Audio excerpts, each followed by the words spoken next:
Before we begin, I ask you to do one simple but important thing. Subscribe to the channel, like the video, and leave a comment. By doing so, you support our channel and, more importantly, take the first step toward the changes we will be talking about next. This will become the starting point of your new path.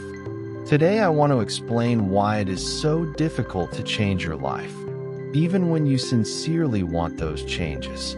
Why does the past hold you so tightly? Why do your emotions work against you? Why do your brain and body constantly pull you back into old patterns of behavior?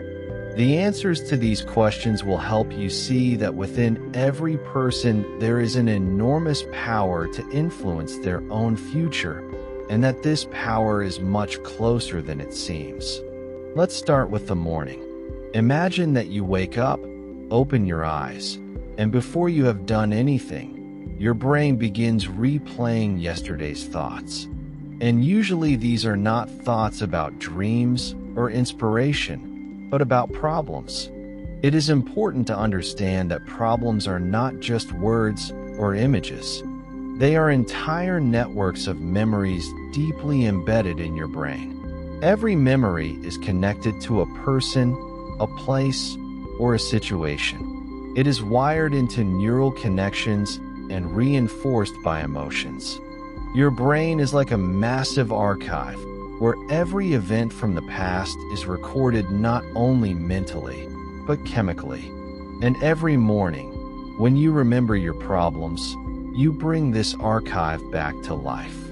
And the moment you recall something unpleasant, your body begins to experience the same feelings. This is how the past becomes the present. And the present, when repeated, becomes your future. And so you find yourself living in a loop, inside internal programs that zapускаются automatically. And even if you dream of change, these programs pull you back. Then the following happens. A person wakes up and, in order to escape unpleasant emotions, reaches for their phone. Social media, news, stories, photos, all of this is not just a habit. It is a way to temporarily shut down the internal dialogue that causes pain. But it is an illusion, because a few minutes later, you return to the same reality, the same circumstances, and the same emotions. You get out of bed on the same side, walk to the shower along the same path, drink coffee from the same mug, take the same route, and meet the same people.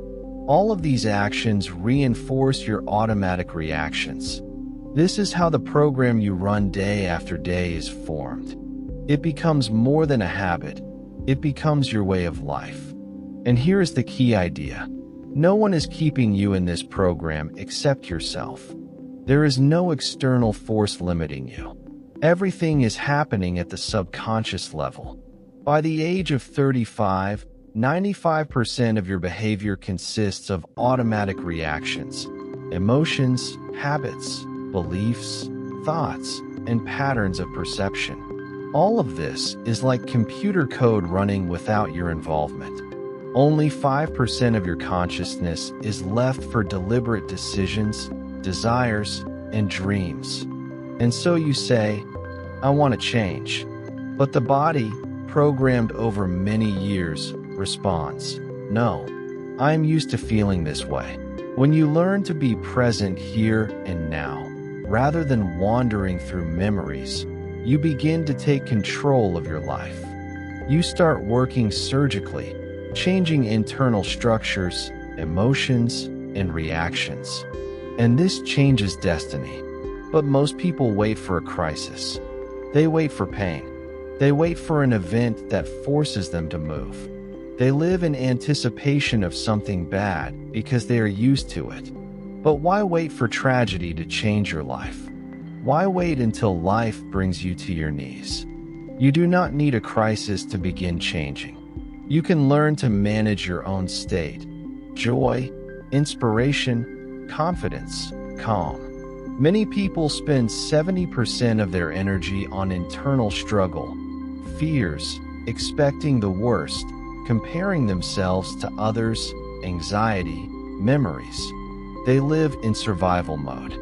Their bodies are constantly in a state of stress, and then they wonder why they don't feel inspiration or happiness.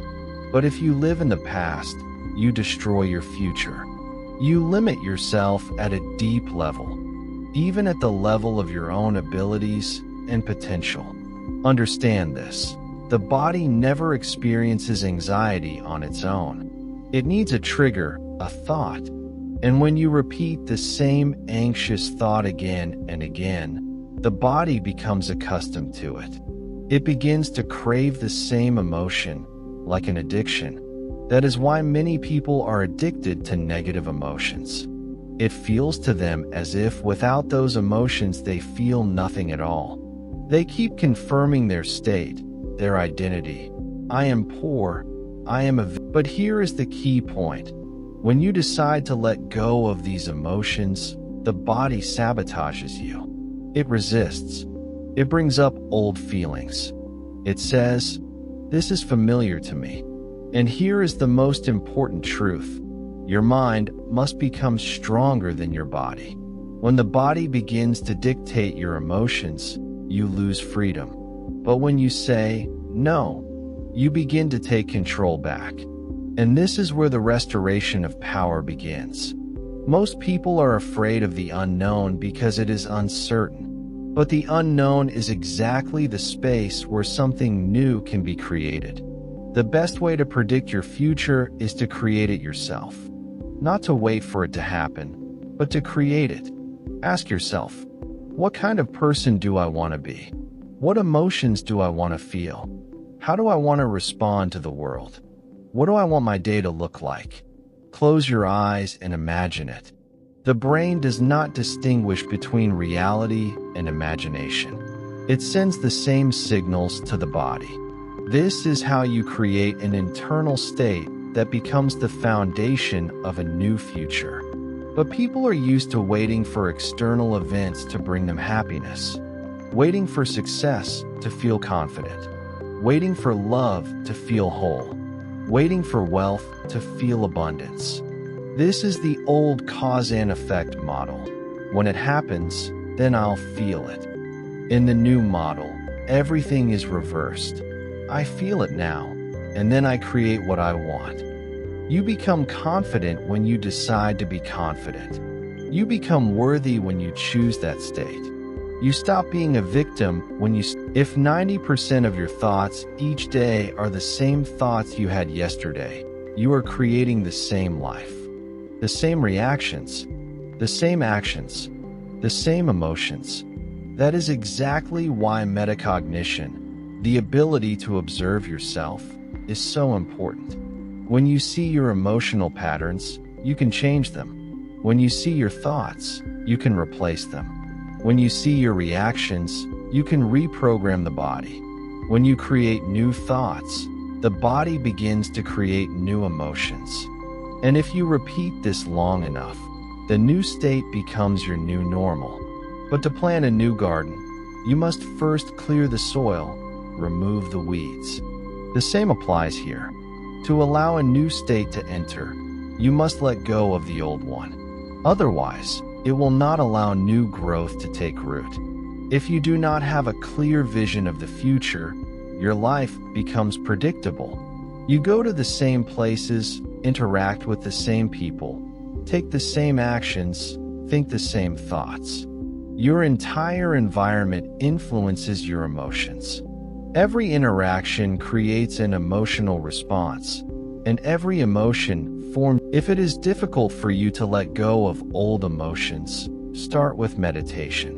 When you close your eyes, the external world disappears. The brain stops reacting to stimuli, the body calms down. And then you can say to the body, "No, today I choose a different state." And gradually, the body will obey. And step by step, you will become stronger than your past, stronger than your fears, stronger than the emotions that have controlled you your entire life. I have seen such transformations thousands of times. And I believe that one day your loved ones will see your transformation as well. If you feel that this video appeared in your life for a reason, honor that moment. Subscribe to our channel, The Power of the New Me. Turn on notifications and support this message with a like. Leave any comment.